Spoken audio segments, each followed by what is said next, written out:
This is an interesting sort of answer as far as how medications impact mental health. And the first thing to understand is that medications never heal illness. And that doesn't mean I never use medications. I do believe they have their place, but ideally in the short-term use. And the reason for that is because what they do is they help to suppress symptoms, but then the brain actually pushes back.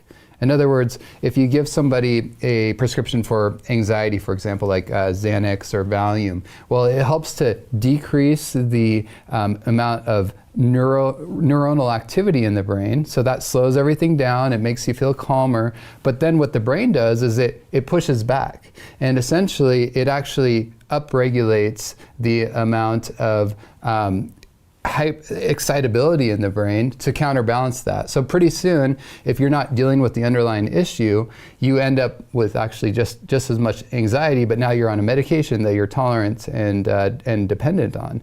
And so then over time, what happens is your symptoms actually get worse and worse, but now you have the medication plus you have the side effects of medication. So what they're seeing is that, for example, with anxiety medications, it can create long-term chronic anxiety. With antidepressant medications, it can create long-term chronic refractory depression. With antipsychotic medications, it actually makes the brain super sensitive to dopamine, which means that they're going to tend to actually have more chronic episodes of psychosis. And not only that, it actually makes people, both antipsychotics and antidepressants, it actually makes them apathetic. So meaning they don't really care about things anymore. And it makes them have problems with mental processing, like memory and that sort of thing. It also starts impairing frontal lobe function, which is important for logic and self-control and that sort of thing. And so what I deal with a lot, and I talk with patients when they're on these medications long term, first of all, it's very difficult for them to get off.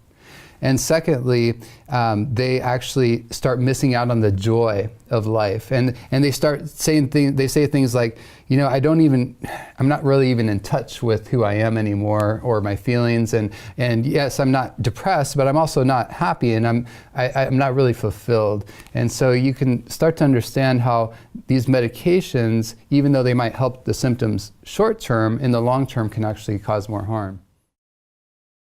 A lot of people have pointed to genetics, but that's only a small part of the story. Actually, there's a lot of environmental factors that have changed over the last 70 years that are contributing to increasing rates of depression and anxiety.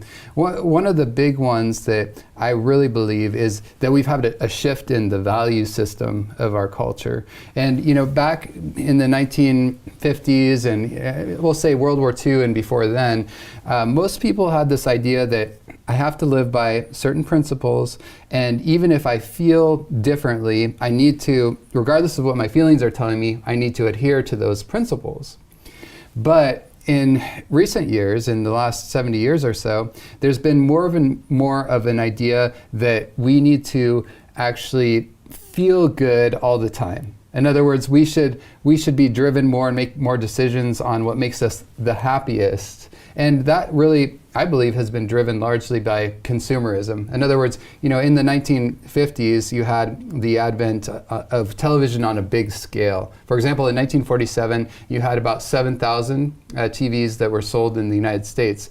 3 years later, it was an explosion. 7 million TV sets were sold, which gives you an idea. So what started happening is you started to have this mass media emerging in the culture. And so people started to actually become indoctrinated with this idea that through commercials and advertising that I can't have the latest, or I can't be happy unless I have the latest and greatest. So really what started developing is this idea of consumerism, which again, it changed the value system in our culture to be more materialistic and also more driven on what feels good in the moment rather than the long-term concern about, well, is this in harmony with my principles and values?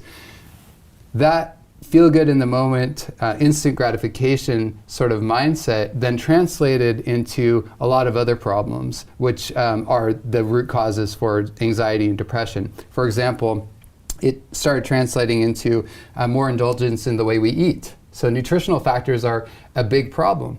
But it's not just that we're choosing the wrong things. We want to understand why. And again, it goes back to that instant gratification principle. Also, exercise, for example. Well, I'd rather just sit and watch TV because again, it's not, we don't have the principle of wanting to take care of ourselves as much, and the self-control to say no to maybe indulging ourselves on just sitting on the couch and watching TV. So there's numerous lifestyle factors that actually have come out of this idea of instant gratification. And personally, I think the most important aspect is that it's really disconnected us from one another, because we've now gotten so focused on what makes me feel good right now, rather than, so in other words, my world, like iPhone, iPad, everything around me, rather than focusing on creating relationships and connections with one another. And we know from mental health that the most important thing for people to actually be happy and healthy is to feel connected with one another in healthy relationships. Dr. Binus, if you could help me to understand the people that I've been interviewing, a lot of them have had some incredible results. But I mean, people that had all these kinds of social challenges, divorces, various health challenges, and seeing these people turn around their lives, seeing them achieve happiness and what they were looking for. What did they do? And I'm talking that vaguely. I mean, what do people do in your program? If you could give me the protocols so that anybody that's home could say, okay, I could do that today, and could you give me the formula, the hack? What do we do? That's a great question. I mean, to me, the first step of actually getting help and getting well is recognizing that we have a problem. I mean, a lot of people are really in denial, and they're like, okay, everyone else is sick, everyone else has their problems, but not me. So recognizing that we have an issue and being willing to get help. So that's the first step. The second step is engaging with somebody, ideally somebody that has more of a holistic mindset, to try to understand what could some of these root causes of my problems be.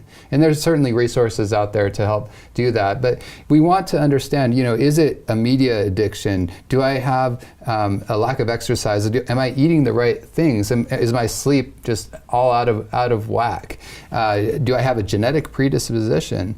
What are my relationships like? Is there a lot of chaos? Is there a lot of stress? And in general, what about my job stress? What about my financial situation? What about how do I spend my free time? So all of these things, you want to start looking at what could the root causes be, and then address those one at a time, really focused. And I really encourage people not to do it by themselves, because if you try to do it by yourself without the support and the accountability, you can get discouraged and then you want to give up. But if you have support, if you have accountability to do it, it becomes a whole lot easier, and actually can become a lot more fun too. Right.